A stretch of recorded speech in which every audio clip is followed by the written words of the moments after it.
If you consider yourself a Christian, do you believe the scriptures when they say that Jesus is going to return?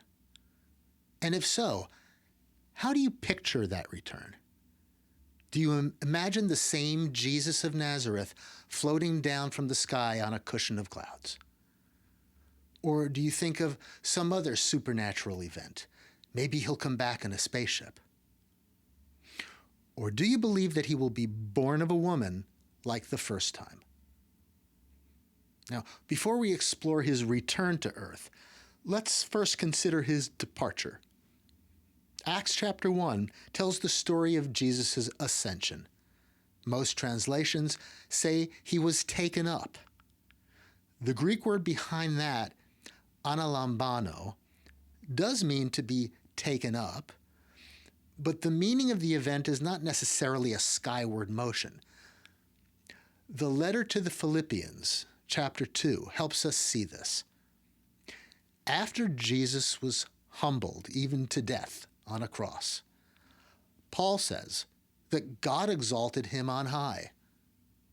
So when Acts describes Jesus being taken up, it isn't a matter of physics. It's a visual allegory of the same truth Paul describes, that Jesus was lifted into honor and exalted in God's presence.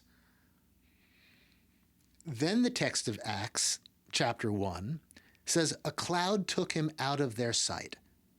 It's tempting to imagine a puff of vapor swooping him up into the sky. But in the Bible, clouds usually mean something else. In this story, the cloud means that the reality of Jesus could no longer be perceived clearly. From then on, confusion and misunderstanding would cover over his reality like a fog. Then, two men in white robes appear and say, "Men of Galilee, why do you stand looking into heaven?" The Greek word, uranos, is like the English word heaven. It can mean both the physical sky and God's prophetic visionary realm. So their question, which was really a gentle rebuke, works on two levels. First, the literal. Don't stand there staring at the sky. He's not about to come floating down. Second, the spiritual. Don't think that you can peer into the mysteries of God's prophetic realm and figure out the exact mechanics or schedule of his return prior to the appointed time. In Mark 13 and other places, Jesus says that only the Father knows the timetable. The two men then say, "This Jesus will come in the same way as you saw him go into heaven." And how was that? In a cloud. The confusion about the reality of Jesus will still surround him until the appointed time when those with eyes to see will truly see. And here's where we need to be honest about ourselves. It's very tempting to long for the supernatural version. That takes no effort from us at all. Just wait for the sky to split open, and it's pretty hard to miss that. And let's face it, it's way more exciting to picture fireworks in the heavens than to imagine God working quietly through another birth, another life, another mission. But that temptation blinds us. While we wait for something spectacular in the sky, we can miss the reality of something here on earth that still carries tremendous spiritual power. And that brings us back to the main question. How will Jesus return? From the sky or from a woman? The last book of the Old Testament, Malachi chapter 4, verse 5, contains this prophecy. "Behold, I will send you Elijah the prophet before the coming of the great and terrible day of the Lord." Every educated Jew in Jesus' time knew this prophecy. They believed Elijah himself would return before the Messiah appeared. Elijah was a prophet who lived in the desert about 900 years before Jesus. He wore a camel-skin coat, ate locusts and honey, and called people to repent.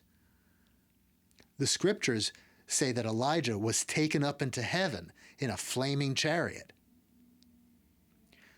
Christians today understand that according to Jesus himself, John the Baptist fulfilled this prophecy. Now, without a doubt, John did not come to earth in a flaming chariot. He was born of his mother, Elizabeth. John was not the same physical Elijah as the one who lived 900 years earlier. As Jesus explained, the prophecy was fulfilled because Elijah's spirit and power returned in John the Baptist, a different lamp shining with the same light. All we're saying is that the same principle applies to the return of Jesus. His light has already returned in another lamp, like a thief in the night, and he was born of a woman, just as before. He fulfilled prophecy by name, date, address, and mission, just as before. And he removed the cloud of confusion that has surrounded the reality of Jesus for 2,000 years. Most people will reject this. Jesus said the way is narrow and few will find it. Why? Because literal-minded interpretations do double harm. For some, they lock the imagination into fixed pictures and false expectations that make them blind to the reality right in front of their nose. For others, the same fantastic images seem so irrational that they walk away altogether, unwilling to believe in fairy tale spectacles. Even so, those vivid images weren't wasted. They carried the promise forward through the centuries. In that sense, the cloud of symbolic language was a vehicle. But now that same cloud has become a veil. When the reality comes, we have to let the images, allegories, and parables fall away so the truth they were pointing to can finally be seen. For those who are willing to see with their spiritual eyes, visit schooloftheland.com.